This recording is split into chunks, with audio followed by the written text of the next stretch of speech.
So here we are. It is the 3rd of March. No, it's not. It's the 2nd of March. That's a good start, isn't it? So it's the 2nd of March 2022. It finally feels like we're coming out of lockdown now. There's a lot more events going on in terms of things that I'll be entering. So I have not done a video for a while. I've not done a video really since last year after I was doing my preparations for the Endure 24-hour race. So I did a whole series on that as well. So if you haven't seen that, please check that out. But I decided to make a commitment moving forwards that I was going to try and do a little bit of a video just every day or every few days, just to update on training and kind of just some thoughts and theories and philosophies about how I operate as a hybrid athlete. I'm not suggesting that this is the most appropriate way for everybody to operate. I've got very specific goals, so we'll talk through those in a second. And also, I've got a very specific lifestyle that kind of fits around that.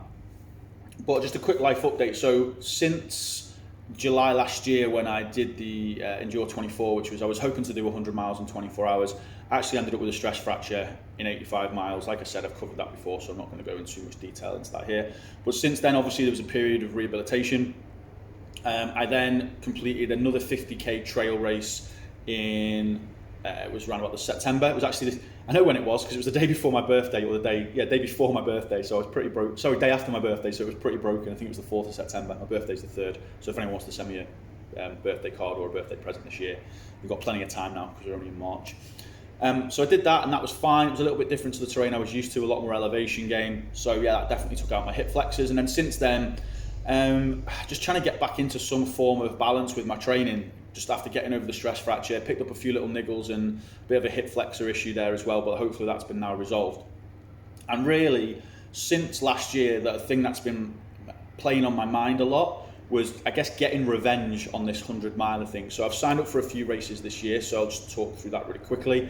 So I've got a 50-miler, which is in 2 weeks' time, which is the Cheshire GB Ultras Cheshire 50-mile.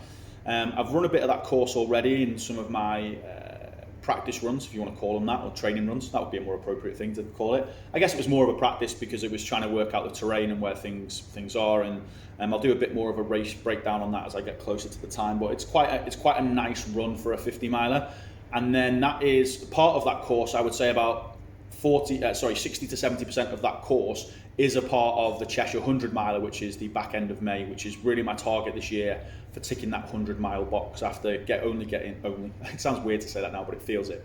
Only getting to 85 miles last year before stress fracture caused me a whole world of hurt.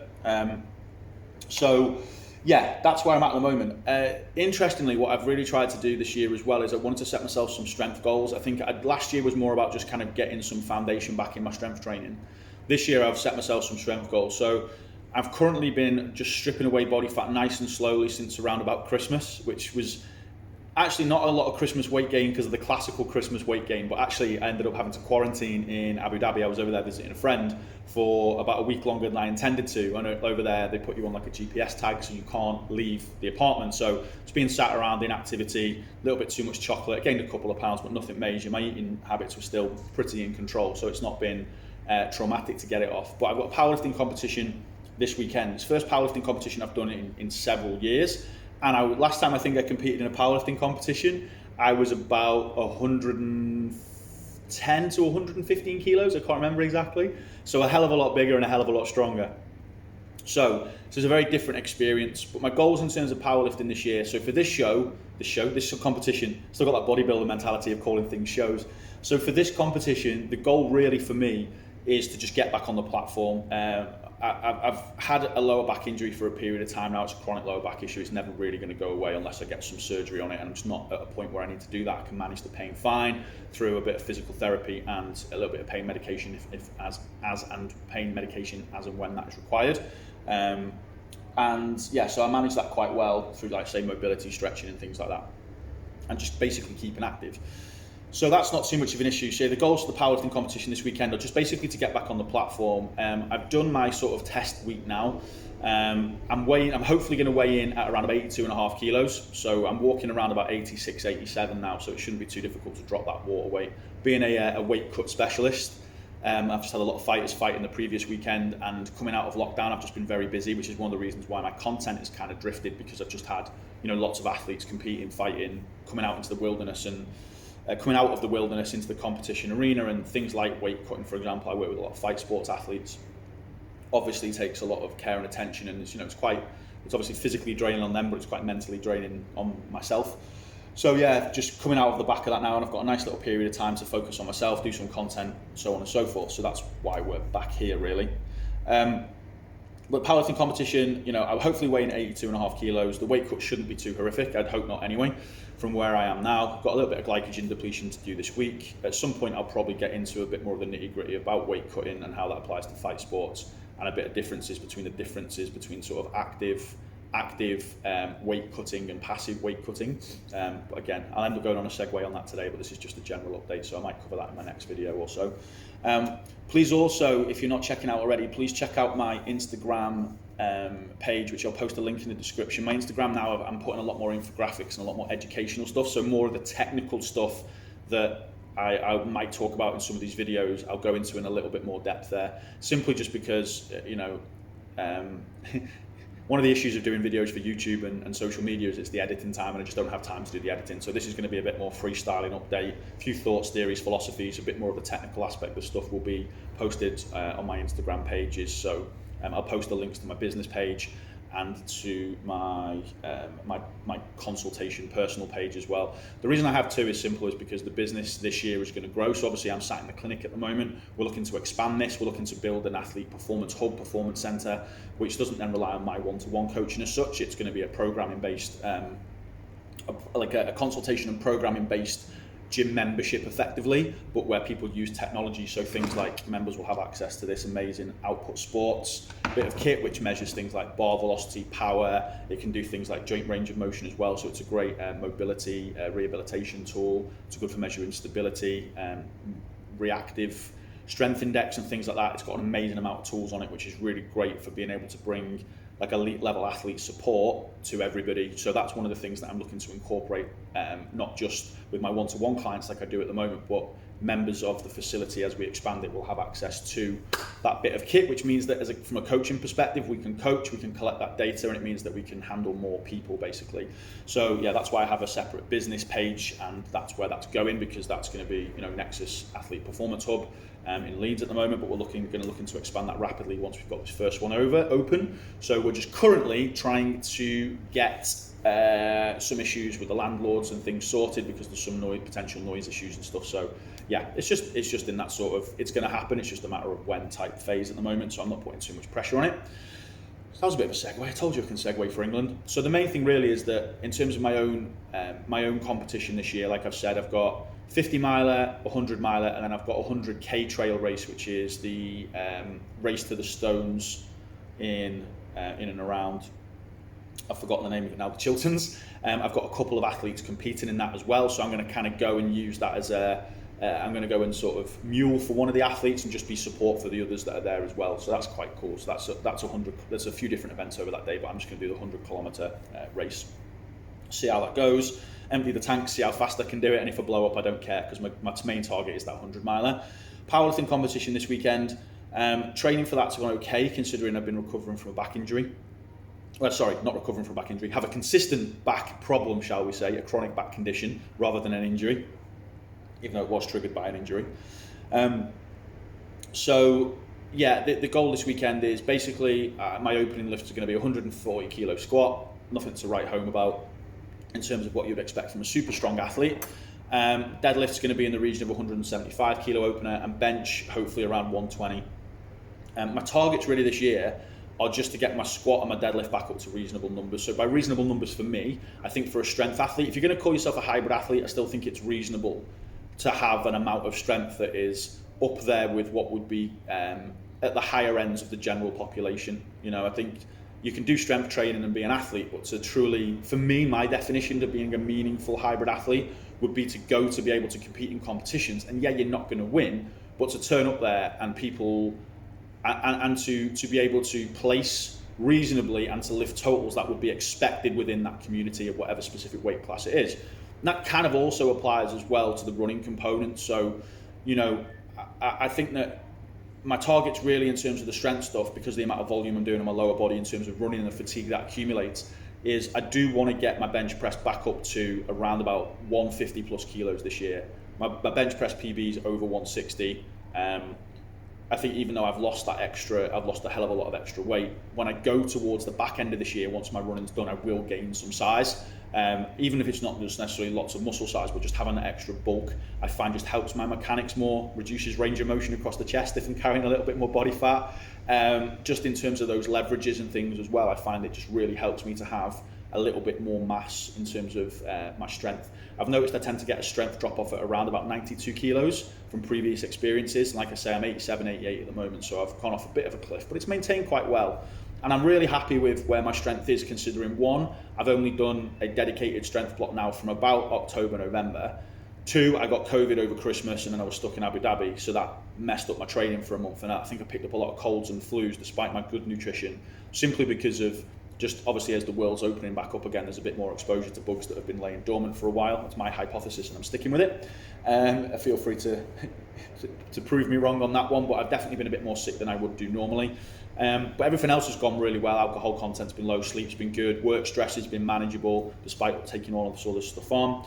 So I do feel like with a bit more food, I will be able to kind of build up my physique a little bit more, my upper body, maintain my legs where it is, specifically target strength gain through my legs, which is, not necessarily without putting on too much bulk, because obviously for the running component, at least early in the year, and then towards the back end of the year, then I'm going to push my food up, push my weight up a little bit, and then really try and chase down that 150 kilo bench. Whether I can then make the 82.5 kilo weight class at that weight is a different ball game, but I just want to get strong first, and then we'll see what we can hold on to, and then I'll make decisions about weight classes towards the back end of the year now. So I was also just really interested in booking two events so close together to figure out really how I'm going to taper for these things. So obviously one of the challenges now is that, like, normally what I would do is if I've got an event, my last long run was done at least 2 weeks before my 50 miler, which is next weekend, so the weekend of the 12th and 13th. So I've got a powerlifting competition this weekend on the 6th, 7th, 6th, and then the week after on the Saturday I've got the run. So there's not really much time to recover from the powerlifting competition, although admittedly the volume of that and the effort of that is going to be fairly low, so it's not going to cause too much fatigue. But I don't want to be doing too much running going into that last week. I'll probably just put in early in the week after the powerlifting competition, maybe even on the evening of that, or on the Monday, just go out and just put a quick 5 or 10k in the legs, just to get that leg turnover again, just to see how the body's feeling in terms of recovery. And then the rest of the week then I'll probably just do a few strength sessions, a few mobility sessions, nothing too major. And then from the Thursday, Friday, I'll just be fueling up and recovering. Saturday is race day. The approach this week has been a bit weird because I've had to coach some sessions as well, and I've had to take part in some of those sessions. So my output's been quite high, relatively speaking, more than I'd like necessarily tapering into a powerlifting competition. So what I did was all my testing singles last week, knowing that this week was going to be busy. And this week is just kind of basically just working on feel for me at the moment. So today, this is the Wednesday, the competition's on Sunday. So I've started water loading now. Carbohydrate intake has been reduced ever so slightly. Fiber intake will be reduced from tomorrow to get rid of that gut waste. Things will come down from there. And then I will water load, pull back on the water probably on Friday into Saturday. Saturday, see where my weight is, and then we'll go from there really in terms of what the approach is going to be to make weight, and how easy or hard that's going to be is going to be determined on how well this next few days goes. But in terms of training this week, I really had to start thinking about tapering from last week. So I did all my heavy work up until last week. Now in terms of my strength stuff, my power stuff, obviously I started with a set. I really like cluster sets. I find they're a really good way of building volume, especially when time is being pressed with other things like running. So I really do enjoy cluster sets. I find that extra rest means that you're working at higher intensities, but it doesn't accumulate. Even though you're accumulating quite a lot of volume, it just doesn't seem to be as fatiguing on me. So I really like using cluster sets early on in my strength blocks. Good load, good volume, low relative fatigue. You can get in and out and get a lot of work done fairly quickly, which is important for me. So did that up until around about January time. That got messed up a little bit because, like I said, December was a bit of a crap show in terms of illness and travel and things. And then since then, I've just done a classic couple of weeks doing fives, get myself used to that heavier intensity, and training a bit closer to 1 to 2 reps to failure, then a couple of threes, then doubles, then singles. So I've just pyramided down, really. Not been worrying too much about doing too much hypertrophy work, because I've been doing some other coaching blocks as well, coaching live sessions and stuff, which I've been taking part in. So I've been feeling like I've been getting a lot of volume of, I guess that's what you would call junk volume, in the sense that I've been doing a lot of activity and moving a lot of stuff around, but I don't feel like it's been necessarily productive, targeted training. So I've been carrying that little bit of fatigue with me. So, it is what it is. It's not been, and the main focus has been the running. So since around about November time, when I committed to doing the 50 miler, I haven't missed a single running session. Even I've not been able to do as much interval work as I'd like, because again, I was recovering, not as much running as I would like, typically, because I've been recovering from this hip flexor issue, so I've having to rest that. But I've been doing loads of cardio-based stuff, so I've still been doing pool intervals, still been hitting the bike, still been doing one really long run every other week, and that seems to have been a manageable amount of volume whilst my hip recovers. So in that sense, has it been perfect? No. I would like to have done more running. I'd like to have spent more time on my feet doing hill work and faster, shorter interval style runs. But that's not been able to happen. So I've in terms of where my body was in preparation for this, I feel like I've done everything I could. So I'm feeling really good about it. My last couple of long runs that I've done, I've run up to a marathon distance in training now. So obviously I try and get my training runs to be at least 50% of the distance of the event, typically speaking. Again, obviously as you extrapolate out to be longer and longer distances, then it becomes, and on tougher and tougher terrains, we have to be a little bit careful with just kind of like a hard, fast rule. So for example, my last long training run was on the first, I was trying to run the first half of the event, the Cheshire 50. I was trying to run the first half of that, just over half actually, first 50k. It happened to be the day I was doing it, and obviously I live in Leeds, so that was back home in Cheshire. Luckily my parents live near, literally near where the start of the race is, so it was not too much of a trauma to get back there. But the problem I had was, it was the weekend or the few days where we had that horrific storm. So I went out in the morning on the Friday, which was the stormy day. I got about 32k into a headwind, was doing quite well. Pace was really good. And then there was a few bits which were very, very, very, very, very slippy, which were a bit more challenging. They were flat, but they were a bit more challenging than I thought. So, okay, that was good for race tactics race day, but I got to around about the 32, 33k mark. And my cousin, who was gloriously pit crewing me that day, he came to meet me at that checkpoint. I only wanted one checkpoint at 32k to refuel, and then I was going to go to around about the 50k mark and then just get off there. And he just said, look, the storm's coming in from the west now. It's really bad. It's already hit our hometown, which is slightly west of there, west of where I was at the time. And he was just like, look, just get off. It was risk versus reward at that point. I'd seen what I needed to see. I've got a good approach. Yes, I would have liked a few more hours on my feet, but it is what it is. The problem was that I would normally have gone back out in the next week or so, having plenty of time to then squeeze in another slightly longer run, make up some of that mileage, have that time on my feet. But having the powerlifting competitions meant I can't do that, because I don't want to carry for any fatigue into that. So yeah, that's where I'm at in terms of my training. That's how I've kind of loosely structured it. Doing one really long run every other week to build up that mileage, but plenty of recovery in between. What I would have done normally is had some interval sessions on the weeks in between and on those long run weeks as well, but I've just not been able to do too much because, like I say, I've just been trying to let my hip recover. Fingers crossed, touch wood, I've had absolutely no flare up of that in a couple of weeks. I've been doing aggressive rehabilitation on that, so that's worked great. Shockingly, if you do something consistently, it helps. And yeah, so apart from that, everything is all good in my training hood. And yeah, so that's where I'm at. I'm looking forward to competing this weekend. Not looking forward to trying to get the rest of this little bit of water weight off. So it'll be interesting to see how that goes and how it affects performance. Plan today, going into the weekend, is I am going to do some openers again today. Working up to about 90-95% of my openers, my comfortable openers. So I'll probably squat up to about 130, 135. I'll bench up to 115, 117 and a half-ish. And then I will deadlift probably up to just 160, 170. And that will be it. And then the rest of the week will just be a taper. And then once that's out the way, I'm going to touch base early next week and talk a little bit more about how my final week prep is going to go for the GB Ultra 50. I'll talk through some of the approaches for that as well. Just in terms of a few bits of housekeeping, in terms of general stuff. Yeah, everything's fine. Busy with work, busy with business. Everything's going really well. I feel like I've got a really nice work-life balance now in terms of work, recovery, and training.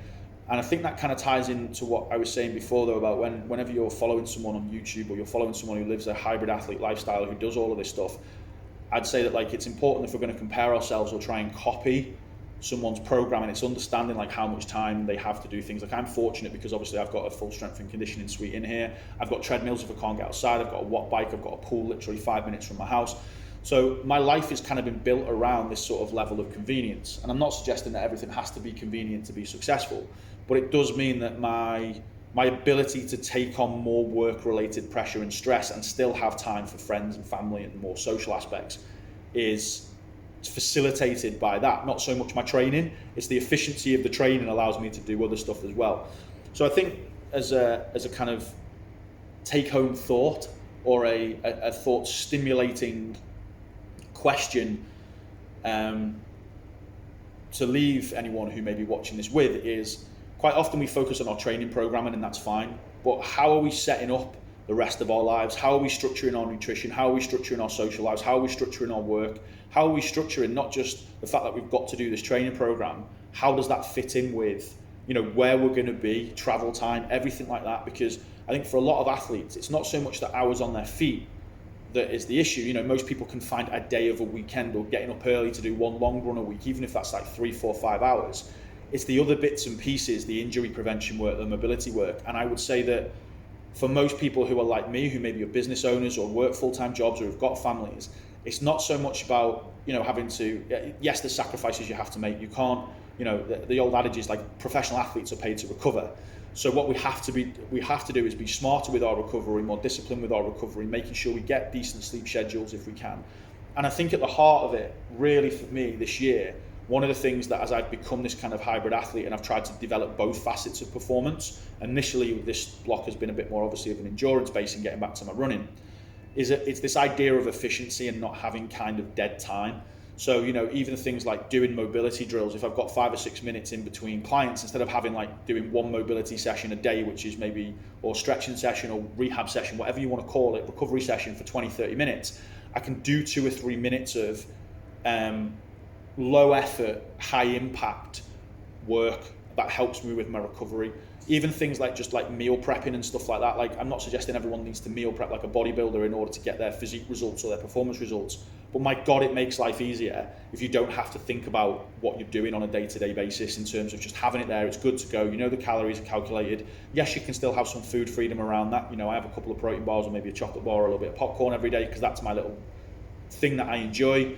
But the rest of my nutrition is very programmed, very formulaic, but balanced. It has variety. You know, it's not just like chicken and rice and broccoli. You know, there's a lot of tasty foods in there. I tend to use healthier microwave meals, so I'm looking at a balanced chicken and Thai red curry that I've just got up there at the moment, with a couple of protein yogurts. Stuff like that just makes a world of difference. You know, it cost a few more pennies, but it's very low effort, very high impact. So that's what we're always looking for as hybrid athletes, and particularly hybrid athletes who've got high training volumes, trying to balance multiple training modalities, which requires specialist recovery approaches, and we need to be efficient with that. So think about that as a concept. Think about your life and think about how many different ways you could be more efficient. How many ways can you create new habits so that, you know, when you jump out of bed in the morning, whilst you're making a coffee, maybe you could be doing 2 or 3 minutes of mobility drills, or, you know, if you've got a bit of a niggle or an injury that needs clearing up, that's when you do your physiotherapy stuff, okay? So I think that's one of the lessons that I've learned personally, and one of the things I try and carry through to my clients who are very, very busy people, my athletes who are very busy people as well, is it's